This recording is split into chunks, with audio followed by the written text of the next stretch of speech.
Hey, what's going on guys? John here. So in this video, I'm going to teach you how to properly analyze a rental property. This is a great video for beginners that are hesitant because they don't know if what they're looking at is a good deal or a bad deal.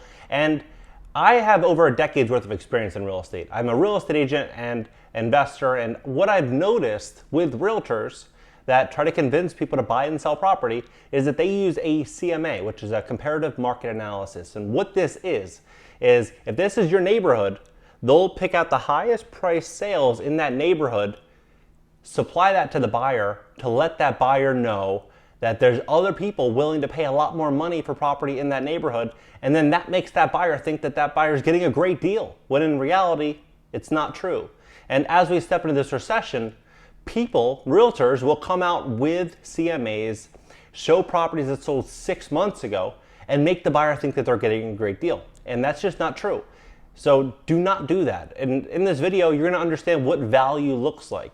Because if you buy value, if you buy a really just a great deal, you won't have to worry about the ups and downs of the market because you'll be cash flowing all the time and you'll see the problems before they come and you'll know what to do, and you can simply replicate it. After you do one good deal, you can do a second, a third, and before you know it, you're living a completely different lifestyle. So smash that like button, comment, drop any questions you have in the comment section, subscribe. If you're a new subscriber, drop in the comments. I'll personally welcome you to the channel. Don't forget to hit that bell. All right, let's begin.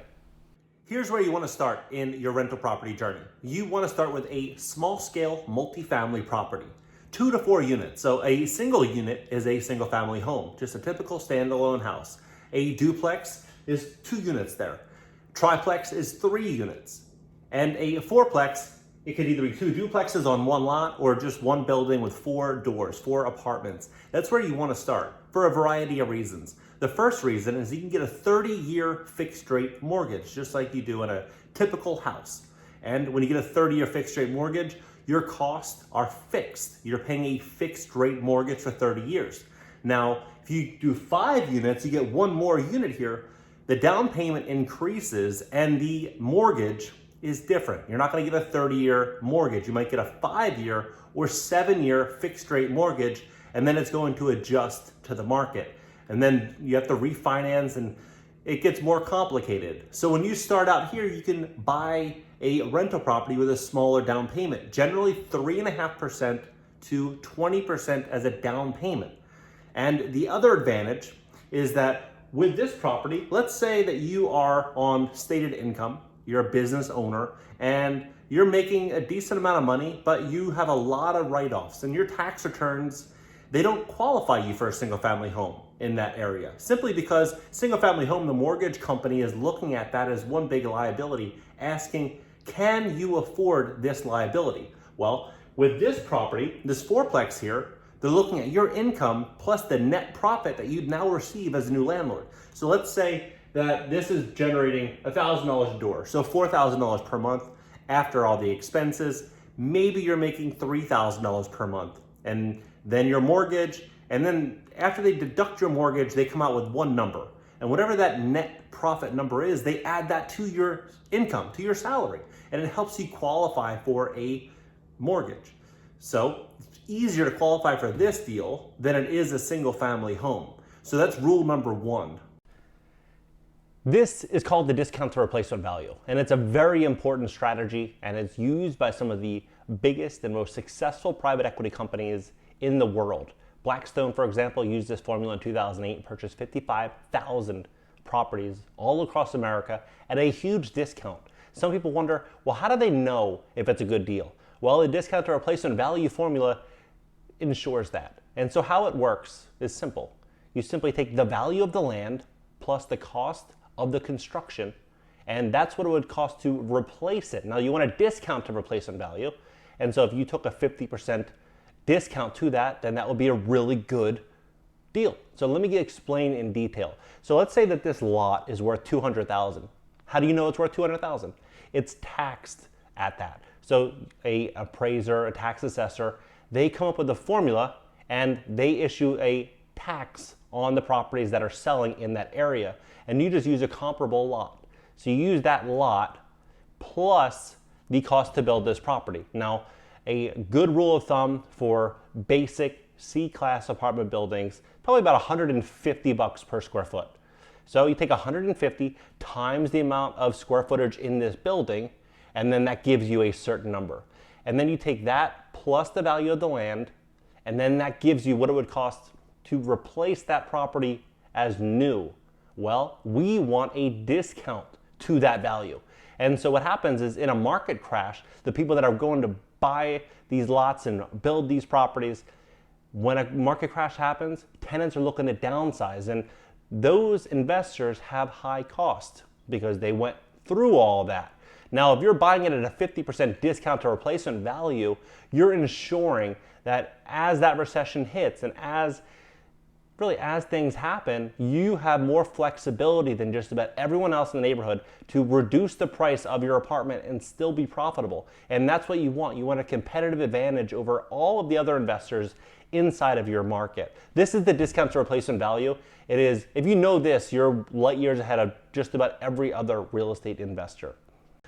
The next is being next to transit. If you're next to a metro line, this is a huge asset to you for a variety of reasons. Well, when tenants are paying their bills every single month, you being near a transit line affords them the opportunity to pay one less expense. And what expense is that? That's the car. The car is one of the most expensive things that everyone has to pay.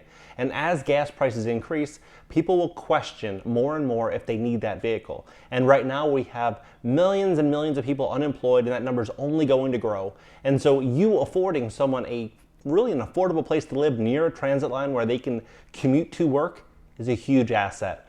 And this is proven throughout a variety of case studies that if you own property near a transit line, you will do a lot better than nearly every other investor, and you're more likely to see property appreciation and increased rents as new investors come along those transit lines and continue to develop other high-end apartments. And again, as a recession comes, people downsize out of those nice apartments and go to somewhere more affordable. So if you have an apartment near a transit line that you could just spruce it up a little bit, and all you have to do is be 10% below that brand new construction project, and you're gonna get the tenant over that brand new project. Because at the end of the day, those tenants are gonna be counting every single penny. Think about how expensive a car is. Hyundai, Elantra, let's say for example, $200 a month. Then you have car insurance, another $150 a month. So you're at $350 so far. Then you have gas at $50 a week, and repairs, before you know it, you're at $550 or $600 every single month just for a vehicle. $550 to $600. So if you're next to a transit line, you are offering a superior service to just about everybody else. And it really depends on where you live. If you live in New York City or LA or an area that offers a transit line, I would highly consider it. Even if the neighborhood right now doesn't seem like it's all that great, that transit line is gonna just keep sending money up and down that railway. And eventually it's gonna hit you. So consider those options. So you should profit at least $1,000 per month after all expenses on this deal for it to be considered a good deal. So if you have a great discount to replacement value, you're near a metro line, and there's upside in rents, you can fix up the place, you can increase the rents. You looked on apartments.com, you saw that there's other properties around you that are leasing for a lot more than you, and you get a great 30-year fixed rate mortgage like I mentioned, and you self-manage this property. You want to self-manage the deal because you want to understand what the management process looks like. You want to understand what the true cost to repair issues are. For example, if a water heater goes out, you want to know that it's the thermocouple and it only costs $100 to $150 to replace, and you don't need a full-on brand new water heater. And a lot of property management companies will tell you, oh, you need a full water heater just to sell you that new water heater. They'll send over their team, and ultimately what ends up happening is you way overpaid for this. So do not do that. And when you are factoring in a fourplex, for example, about 30% of gross rents, give or take, some properties maybe a little more, some properties a little less, will go just to expenses like a water bill and repairs, landscaping, things of that nature. So about 30% of your expenses are going to go there. And never ever factor in how much money you're putting into the deal if it's a good deal. Because you could buy a whatever blah deal, but if you put a 50% down payment on the deal, then it looks good. So always factor the deal in where you're taking zero out of your pocket. So how much money would this cash flow above a 30-year fixed rate mortgage if you were to buy it today?